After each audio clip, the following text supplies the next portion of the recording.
All right, so if you're a beekeeper, you've probably had what we call a spicy hive at some point.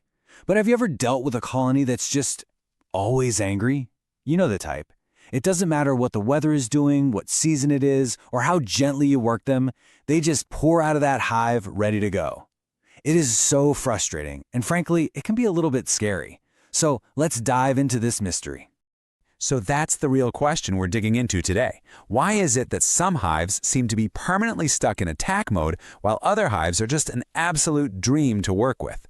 You start to wonder, is it something I'm doing wrong, or is there something else going on, something deeper inside that colony?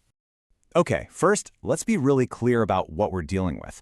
This isn't just a hive having a bad day. We're talking about a very specific, persistent kind of aggression that, well, it just doesn't seem to have an off switch.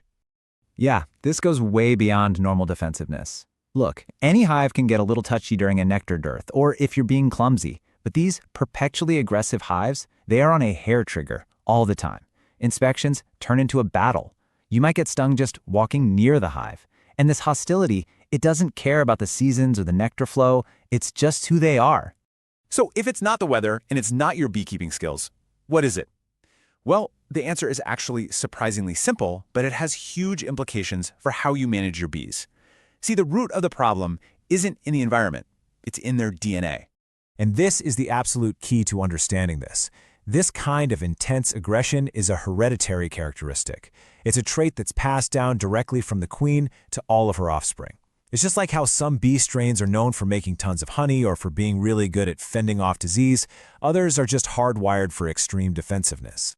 And because this trait is genetic, well, that means the aggression is permanent for that generation of bees. You can't train them out of it. Pumping in more smoke or giving them extra sugar water isn't going to fix it. For as long as that queen is laying eggs, she's just producing more and more bees that are born aggressive. Now, this is a really important moment, especially for any beekeeper who's struggled with a hive like this.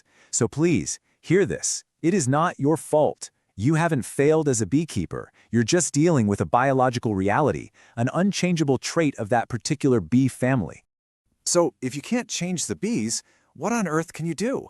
Well, this is where we pivot from the problem to the solution. And thankfully, the solution is direct, it's effective, and it's completely within your control as the beekeeper. There you have it. The answer isn't to fight the colony, it's to change its entire nature.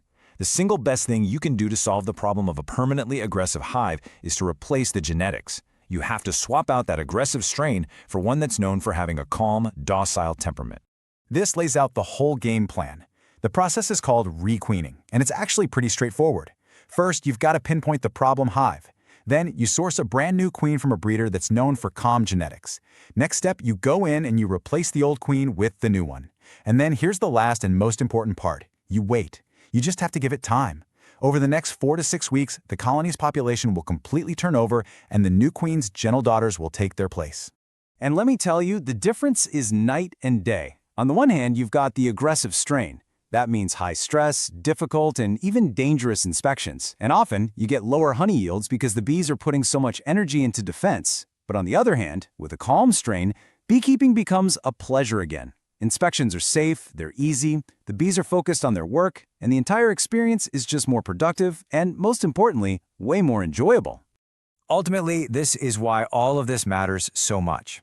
Good genetics really are the foundation of good beekeeping.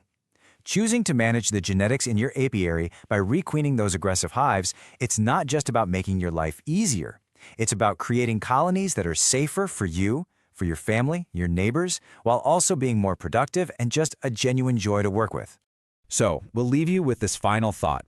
If the entire mood, the temperament, and the whole future of a colony of 50,000 bees can be completely transformed by replacing one single bee, what does that really tell us about the absolute central importance of the queen? It all comes down to her genetics, so you gotta choose them wisely.